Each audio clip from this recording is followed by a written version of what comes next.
فضا دیکھیں، اس کو کہا تو ایسے ہی جا رہا ہے کہ نو اور نیور، رب نہیں تو کبھی نہیں، لیکن سوال یہ ہے کہ جب ہمارے دوست کہا کرتے تھے کہ کوئی خان کو ہاتھ لگا کر دکھائے ہم برداشت نہیں کریں گے، پھر ہاتھ لگ گیا، پھر کہا کہ کوئی ان کے گھر تک جا کے دکھائے، پھر گھر تک لوگ چلے گئے، دیواریں ڈھا دی گئیں، آپ نے دیکھا، پھر کہا جی گرفتار کر کے دکھائے، پھر گرفتار ہو گئے، پھر کہا کہ جی جیل کے اندر کوئی ان کو رکھ کے دکھائے، پھر جیل کے اندر بھی گئے، پھر کہا جی کہ وہاں پہ کوئی ان کا کچھ نہیں بگاڑ سکتا، وہاں پہ بھی اب آوازیں اندر سے یہ آنا شروع ہو گئی کہ اخبار نہیں مل رہا، قید تنہائی وغیرہ وغیرہ، یہ لمبی ایک کہانی ہے۔ اس سارا کچھ کے بعد پھر امید ہوئی کہ ٹرمپ صاحب آئیں گے تو کچھ بات بنے گی، پھر بیچ میں ایکسپورٹ کا الیکشن لڑنا تھا، وہ بھی ظاہر ہے معاملہ نہ بنا، اب ٹرمپ صاحب کا بھی جو امید تھی وہ بھی ایک ٹوٹتی جا رہی ہے،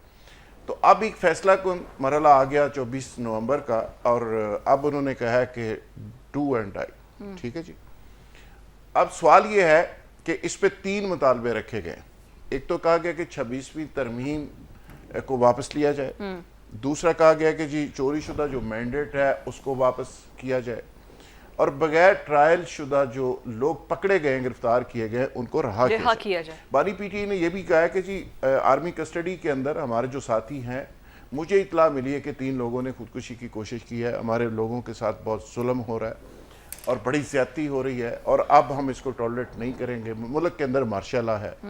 اور مارشل لا میں آپ نے زندہ رہنا ہے یا آزادی کے ساتھ زندہ رہنا ہے؟ یہی انہوں تو نے بات آزادی کے ساتھ آپ نے دیکھ ہی لیا کہ انہوں نے کہا جی کہ ٹرمپ صاحب پہلے مجھے آزاد کرائیں گے، پھر میں پاکستان کو امریکہ سے آزاد کرواؤں گا۔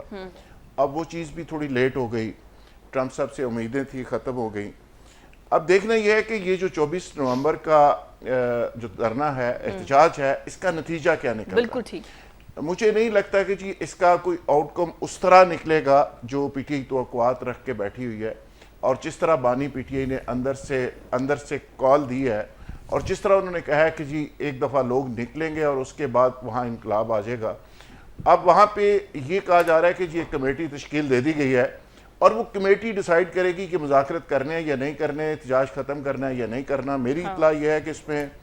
علیمہ خان کا نام اس میں شامل کیا گیا ہے، اس میں اسد کیسر صاحب کا نام شامل کیا گیا، اور اس میں راجہ ناصر صاحب جو ہیں ان کا نام شامل کیا کمیٹی میں۔ ابھی ویسے یہ 3-4 لوگوں ناموں کے کو صیغہ نام راز رکھا جا رہا ہے کہ اچھا کون نام ہوں گے۔ دیے گئے اس لیے کہ جن کو گرفتار نہ کر لیا جائے اس لیے ان کے نام نہیں بتائے جا رہے، ٹھیک ہو گیا۔ لیکن مجھے نہیں لگتا کہ یہ احتجاج بھی کوئی بہت فیصلہ کن ٹف ٹائم گورنمنٹ کو دے سکے گا، اور اس کے نتیجے میں گورنمنٹ گھر چلی جائے گی۔